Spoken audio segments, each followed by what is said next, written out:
Welcome to smart competitive school. আজকে আমি GK MCQ এর সেট নাম্বার 18 নিয়ে এসেছি। এর আগের পর্বগুলোতে আমি 1 থেকে 17 পর্যন্ত সমস্ত সেটগুলোকে কমপ্লিট করেছি। তোমরা যদি ভিডিওগুলিকে দেখে না থাকো তাহলে আমার প্লেলিস্ট থেকে সেই সমস্ত ভিডিওগুলিকে দেখে নেবে। তাহলে চলো আজকের যে নতুন প্রশ্নগুলো রয়েছে সেগুলো শুরু করা যাক। প্রথম প্রশ্ন দেখো, কর্কট ক্রান্তি রেখা নিম্নলিখিত কোন রাজ্যের মধ্যে দিয়ে গেছে? Option A Andhra Pradesh, option B Uttar Pradesh, option C Maharashtra, option D Madhya Pradesh. তাহলে অ্যান্সার কি হবে? অ্যান্সার হচ্ছে মধ্যপ্রদেশ। ঠিক আছে, এবার তোমাদের যেটা জানতে হবে যে এই কর্কট ক্রান্তি রেখা ভারতবর্ষের কয়টি রাজ্যের উপর দিয়ে গেছে এবং কোন কোন রাজ্যের উপর দিয়ে গেছে। তাহলে কোন কোন রাজ্য? গুজরাট, তারপরে রাজস্থান, তারপর মধ্যপ্রদেশ, তারপর ছত্তিশগড়, ঝাড়খণ্ড, পশ্চিমবঙ্গ, ত্রিপুরা এবং মিজোরাম। এই কয়েকটা রাজ্যের উপর দিয়ে কর্কট ক্রান্তি রেখা অতিক্রম করেছে।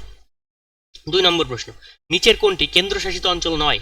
অপশন এ আন্দামান নিকোবর দ্বীপপুঞ্জ, option B Pondicherry, option C Chandigarh, option D Tripura. তাহলে অ্যান্সার কি হবে? অ্যান্সার হচ্ছে ত্রিপুরা। ত্রিপুরা হচ্ছে কেন্দ্রশাসিত অঞ্চল নয়, এই নয় এটা ভালো করে দেখবে কিন্তু, ঠিক আছে। চন্দ্রগুপ্ত মৌর্য কাকে পরাজিত করেছিলেন? Option A Puru, option B Alexander, option C Seleucus, option D Ambhi. Answer কি হচ্ছে? অ্যান্সার হচ্ছে সেলুকাসকে পরাজিত করেছিলেন। তিনি আলেকজান্ডারের সেনাপতি ছিলেন। ফতোয়া উস সালাতানি গ্রন্থের রচয়িতাকে? Option A Barani, option B Isami, option C Khusrau, option D Battuta বা ইওয়ান বতুতা। তাহলে অ্যান্সার কি হচ্ছে? যে ফতোয়া উস সালাতানি গ্রন্থের রচয়িতা হচ্ছে ইসামি। ভারতীয় কংগ্রেস এবং মুসলিম লীগের মধ্যে কত সালে লখনৌ চুক্তি স্বাক্ষরিত হয়? Option A 1919, option B 1911, option C 1916, option D 1907। Answer হচ্ছে লখনৌ চুক্তি কবে স্বাক্ষরিত হয়েছিল? 1916 খ্রিস্টাব্দে। জাতীয় কংগ্রেসের প্রথম অধিবেশনে সভাপতি কে ছিলেন? Option A Umesh Chandra Banerjee, option B Surendranath Banerjee, option C Firoz Shah Mehta, option D Hume. জাতীয় কংগ্রেসের প্রথম যে অধিবেশন বসেছিল তার সভাপতি ছিলেন উমেশ চন্দ্র ব্যানার্জি। এই অধিবেশনে মোট কতজন সদস্য উপস্থিত ছিলেন? এই অধিবেশনে মোট 72 জন সদস্য উপস্থিত ছিলেন। মৌলিক কর্তব্যের বিষয়টি কোন কমিটির সুপারিশ থেকে এসেছে? Option A JVP committee, option B Balwant Rai Mehta committee, option C Sharan Singh committee, option D Rai committee. তাহলে অ্যান্সার কি হচ্ছে? অ্যান্সার হচ্ছে শরণ সিং কমিটি। ঠিক আছে, এবার তোমরা কমেন্ট বক্সে কমেন্ট করে জানাবে এই বলবন্ত রায় মেহতা কমিটি এর সুপারিশে কি ঘটেছিল। ঠিক আছে, তাহলে এটার অ্যান্সার কি? এটার অ্যান্সার হচ্ছে শরণ সিং কমিটি। নিম্নলিখিত কোনটি ভারতবর্ষের বৃহত্তম tiger reserve? Option A Bandhavgarh tiger reserve, option B Sundarban tiger reserve, option C Nagarjun Srisailam tiger reserve, option D Narmada, এটা হচ্ছে টাইগার রিজার্ভ। ঠিক আছে, নামদফা, এটা নর্মদা নয়, নামদফা, নামদফা। ঠিক আছে, তাহলে অ্যান্সার কি হচ্ছে? অ্যান্সার হচ্ছে নাগার্জুন শ্রীশৈলম টাইগার রিজার্ভ। এবার তোমরা কমেন্ট বক্সে জানাবে এই নাগার্জুন শ্রীশৈলম টাইগার রিজার্ভটি কোন রাজ্যে অবস্থিত। ঠিক আছে, পশ্চিমবঙ্গের দুটো টাইগার রিজার্ভের নাম কি? একটা হচ্ছে বক্সা আর একটা হচ্ছে সুন্দরবন।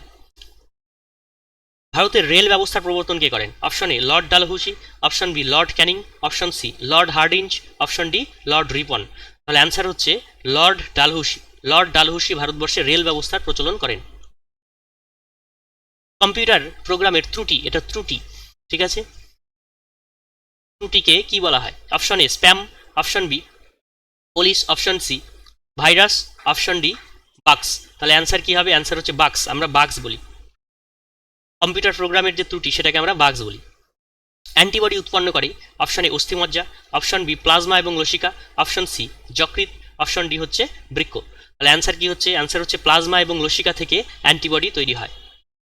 20টি অ্যামাইনো অ্যাসিডের মধ্যে কতগুলোকে অপরিহার্য অ্যামাইনো অ্যাসিড বলা হয়? মোট 20টি অ্যামাইনো অ্যাসিড আছে, তার মধ্যে কিছু অ্যামাইনো অ্যাসিডকে আমরা অপরিহার্য অ্যামাইনো অ্যাসিড বলি। কেন অপরিহার্য বলি? তার কারণ এটা দেহ গঠনের জন্য প্রয়োজনীয়, প্রচুর পরিমাণে লাগে, তো সেই কারণে আমরা বলছি কি একে আমরা অপরিহার্য অ্যামাইনো অ্যাসিড বলছি। তাহলে কতগুলো আছে এর মধ্যে? এই 20টির মধ্যে মোট 8টি। ঠিক আছে, 8টি অ্যামাইনো অ্যাসিডকে আমরা অপরিহার্য অ্যামাইনো অ্যাসিড বলি। তাহলে অ্যান্সার হচ্ছে অপশন বি। পিভিসি এর ফুল ফর্ম বা পুরো নাম কি? পলিভিনাইল ক্লোরাইড, পলিভিনাইল কার্বনেট, পলিফাইনাইট ক্লোরাইড। তাহলে অ্যান্সার কি হচ্ছে? অ্যান্সার হচ্ছে পলিভিনাইল ক্লোরাইড। পিভিসি এর ফুল ফর্ম হচ্ছে পলিভিনাইল ক্লোরাইড। সবচেয়ে নমনীয় ধাতু কোনটি?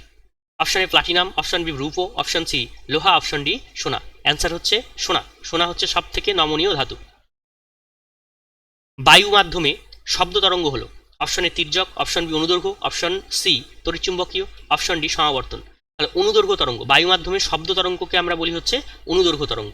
ঠিক আছে, তাহলে আজকে এই যে 15টা প্রশ্ন হলো, এর মধ্যে তোমরা কে কত পেলে কমেন্ট বক্সে কমেন্ট করে জানাবে।